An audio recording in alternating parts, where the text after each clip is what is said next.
This is really important, and it's one of the things that you have to highlight about this country. He would wear his uniform, and he would wear the baby carrier and the baby inside. She had little sticky up hair, and he would actually do the whole thing in the morning. Yes, sir, General, the parade with the baby. That says everything about what the Portuguese are, how they are, and how they see the world, and how they see people. On this week's episode, I'm joined by Linda Pereira. Linda is born in the UK, but back in the 80s, as a young 23-year-old girl, she moved to Portugal and made Portugal her home. Linda is an entrepreneur, an image consultant, a university lecturer, a mentor, a speaker, and a CNN commentator. We discuss, amongst other things, why she moved to Portugal all those years ago and how immediately she felt the embrace and the welcoming spirit of the Portuguese. She shares why she loves living in Portugal. We talk about the food, the wine, the diversity in nature, the people. And Linda talks about, from first-hand experience, why Portugal is all about loving thy neighbour. For those of you listening, head over to our YouTube channel to watch some of this episode. And for those of you watching, click down below and subscribe. And for the full podcast episode, go to Google, Stitcher, Spotify, Apple, or wherever you get your podcasts. And now, over to my conversation with Linda. Welcome back. Welcome to another episode of Portugal, The Simple Life. And I'm delighted to be joined here by Linda Pereira. Linda, thank you so much for being on the podcast. How are you? Hello, and thank you very much for inviting me. Linda, why don't you start off telling us a little bit about you? Okay, I'm more used to talking about others, but I'll talk about myself. Do your best. Do your best.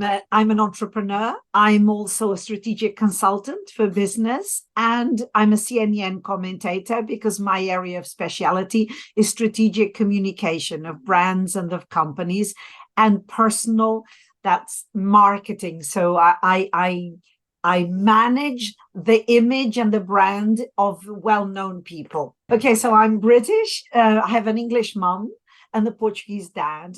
So I'm actually from the UK, but I've been living in Portugal now longer than I lived in the UK. I went to King's College and I graduated from King's College. And then I went to work at the European Parliament as an intern and later as a communications officer. And in the European Parliament, I met the gentleman who was to become the president of Portugal, and he invited me to work for him. So I came to Portugal, and here I have been ever since. And here you've been ever since. Okay. What were some of those things that you remember in those first times being here that was different for you, that stood out, that surprised you? Dylan, my dear, I came at a very specific time because when I came, Portugal had come out of a revolution. It was becoming a democracy, was a proper democracy. So what year was that you came? 84. Okay, wow. So it was 6 years after the Exactly. So it was a transition phase. It was a really interesting country. It was still very kind of a virgin country, exploding into democracy, into private enterprise, into business. So I actually came at a time where, when others look at it, it was a difficult time. But for me, it only brought me advantages. And I loved the country because I loved the social life. It's a very peaceful country. That has not changed. Yeah. It's very secure. It's very safe. I was driving. I was an independent woman, and this was unusual at that time here. Yeah. So I was the first woman to teach at the military academy. I was the first woman to teach at the police academy, and I was the first female teacher at the military university. And this was very unusual. I was a teacher, 500 military officers and me, okay? And all of these things were exciting and are still exciting because they're part of the transition of this country. Mm-hmm. And what I loved was being able to go out and feel safe, always feel protected, being able to eventually I married a military officer. My children could walk everywhere. It was very safe. I didn't have to drive them everywhere.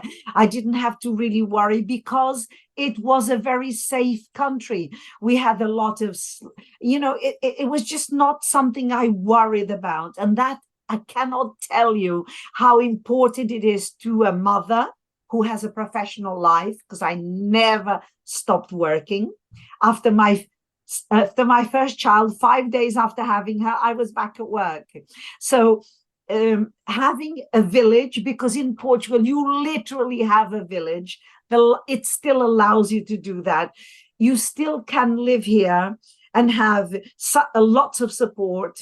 Grandmothers are available, people to support you, neighbors will come and take care of your children when you can take care of them the next weekend. I mean, how important for you was that coming across as a young girl on your own and feeling that sense of community? Was that an important part of your decision to stay and to kind of just bed in? Very. So the first thing I did when I moved into my apartment was I moved in on a Friday, and on a Saturday morning, I put on my lipstick and my nice dress, and I went out and introduced myself to everyone in every shop, every cafe. Hi, I'm Linda. I've just moved here. And it was lovely to feel as if I was being hugged everywhere. On Sunday, when I went out, people were, hi, Linda. How are you, Linda? And the people at the cafes, so I would go and have a cafe. I would have my coffee, my cake and pay. And then I would get a little wrapped something that they would give me. Take. And I would get home and it was a little cake for my tea. Oh, it was lovely. And then when the ladies and the families in the building knew that I lived in a building, I was on my own. So I would travel a lot. In politics, you tend to follow the ministers. So, so I would come home, and in front of my door, there would be a little pan with soup inside, It was just so lovely. Or my neighbor. Those things are the little things, but they're not the little things. They're not huge. It's the whole thing. It's your life change. In fact, I can tell you that just before the pandemic, I had cancer, and it was amazing that there's a restaurant near me. I stayed at work, and I would get home, and they would have left next door to me dinner. They would have left dinner next door. They were saying, you're going to be weak and exhausted. You're on your own because my children have grown up. And we've left you something for dinner next door. And this is now. This is this is really important. And it's one of the things that you have to highlight about this country. This empathy, this love thy neighbor concept, or there by the grace of God go I. So people empathize with you, whatever you're going through. There has never, ever been any antagonism between Muslims or Jews or Christians, etc. I know the imam in Lisbon, he invites me to cooking lessons. Amazing. Okay. He invites all my colleagues, Jewish. He doesn't care what you are. Come and have dinner with us. So we go.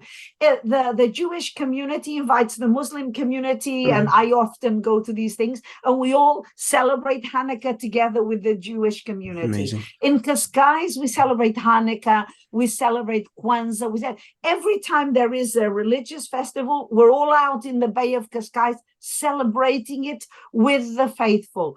That says everything about what the Portuguese are, how they are, and how they see the world and how they see people.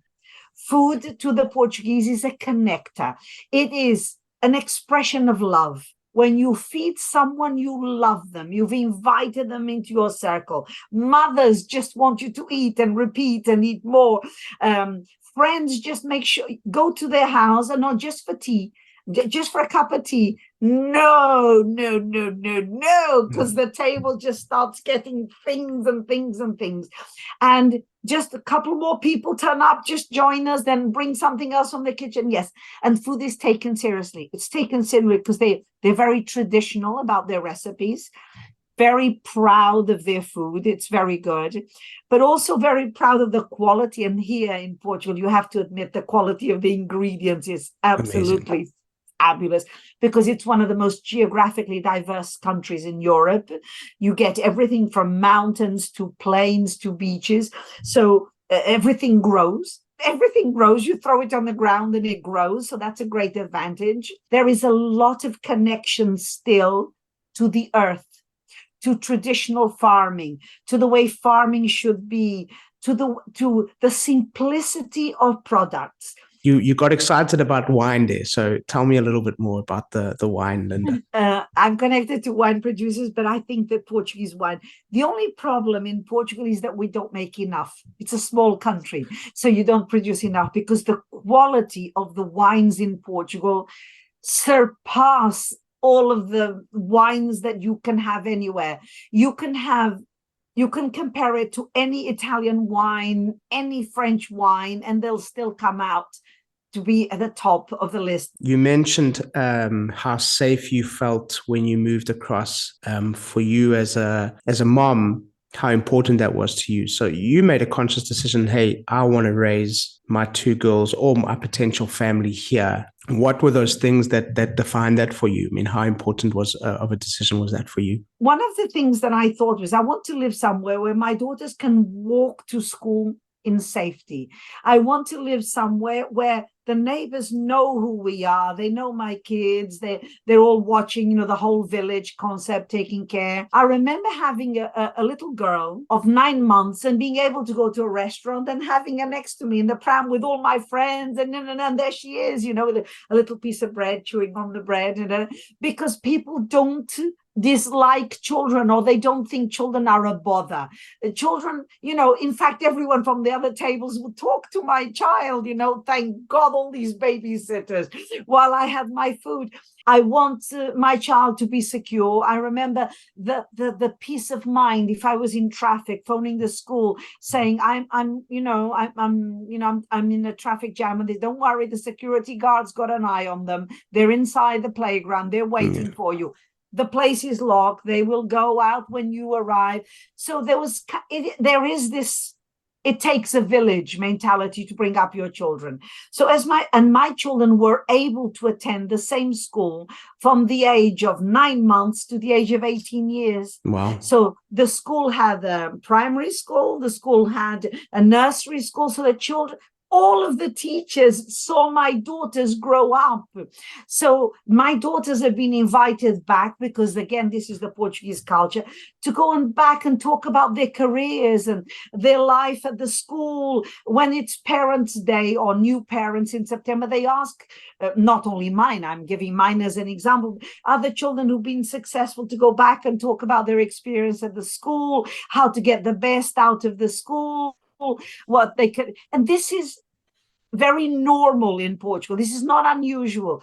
Yeah. So when I was planning, I made the right decision, because it was about the village mentality. It was about living in a place that was safe and the children could go out without me having to be a helicopter mom, kind of thing. And it was also about the fact that even then, and we're talking about the 80s, even then, and this was very funny, my husband's a military officer, and at that time, with my first daughter, he was a captain. He would wear his uniform, and he would wear the baby carrier and the baby inside. She had little sticky up hair, and he would say, "Oh, it's my turn today. Take it to," and he would actually do the whole thing in the morning. "Yes, sir, General," the parade with the baby hanging. And nobody would think that was weird. That was really nice. And then I would come at lunchtime and pick her up, and then I would do the baby carrier thing. And do you know how important that is? It's just amazing. If there's one great decision I made, is bringing up my children in a country like this. Linda, what's one thing that you'd like people to remember and take away from our conversation? Just one thing. I think that everyone in life, not many people can, but everyone in life should find a place where they just breathe in and say, I belong.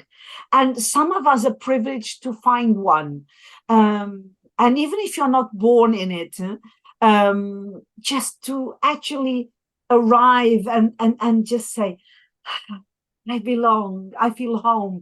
That is the most important thing. And I have yet to meet someone, a traveler, let's call our colleagues, who does not feel that if they stay in Portugal long enough, that they don't feel that. And I think that if someone can take away something from Portugal, so I think that Portugal is the best place to live for a day, a week, or a lifetime.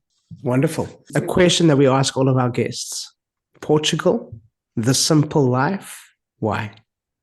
Because we all deserve peace of mind. It's true. I like that. Thank you so much for being on the podcast, Linda. I've loved this conversation. Thank you very much. I loved it too. And I'm going to let you call it. That's a wrap. So thank you once again to our guest, and thank you to all of you for listening. Please subscribe, share with your friends, give us a thumbs up, and please leave a comment or a review. We always love to hear from you. Don't forget, Portugal The Simple Life also has a magazine, so download it. It's for free. We'll be back next week with a brand new episode, and as we say in Portugal, sejas bem-vindo. Welcome to The Simple Life.